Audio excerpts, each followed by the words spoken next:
ഭാരതം പാകിസ്ഥാൻ സംഘർഷത്തിൽ മധ്യസ്ഥത വഹിക്കാൻ അനുവദിക്കാത്തതിന്റെ നീരസമാണ് ഡൊണാൾഡ് ട്രംപ് നികുതി ചുമത്തിയതിന് കാരണമെന്ന് റിപ്പോർട്ട്. ട്രംപിന്റെ വ്യക്തിപരമായ നീരസമാണ് ഭാരതത്തിനെതിരെ തീരുവ വർദ്ധിപ്പിച്ചതിന് പിന്നിലെന്ന് അന്താരാഷ്ട്ര ധനകാര്യ സ്ഥാപനമായ ജെഫ്രീസ് റിപ്പോർട്ട് ചെയ്യുന്നു.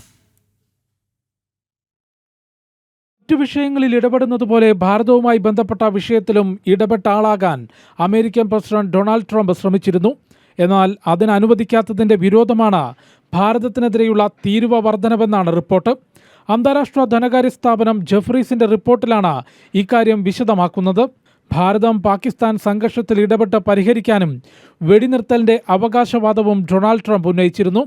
എന്നാൽ അത് അനുവദിച്ചില്ല എന്ന് മാത്രമല്ല, ട്രംപിന്റെ അവകാശവാദങ്ങൾ പൂർണ്ണമായും തള്ളിയതിന്റെ വിരോധമാണ് ഭാരതത്തിനെതിരെ തീരുവ വർദ്ധിപ്പിച്ചതിന് കാരണമെന്ന് റിപ്പോർട്ടിൽ പറയുന്നുണ്ട്.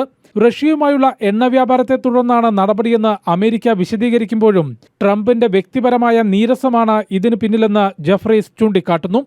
സംഘർഷത്തിൽ ട്രംപിന്റെ അവകാശവാദങ്ങൾ നൊബേൽ പുരസ്കാരത്തിനുള്ള ശ്രമമായിരുന്നുവെന്നും ഭാരതത്തിന്റെ നിലപാട് ട്രംപിനെ പ്രകോപിപ്പിച്ചുവെന്നും റിപ്പോർട്ടുണ്ട്. ആഭ്യന്തര ഉൽപ്പന്നങ്ങൾക്ക് വിപണിയിൽ മികച്ച മൂല്യം കണ്ടെത്തുമെന്നും റഷ്യയുമായുള്ള വ്യാപാരബന്ധം ആവശ്യമെങ്കിൽ വിപുലീകരിക്കുമെന്നും ഒപ്പം യുഎസുമായുള്ള വ്യാപാര ചർച്ചകൾ തുടരുമെന്നും വിദേശകാര്യമന്ത്രി വ്യക്തമാക്കിയിരുന്നു.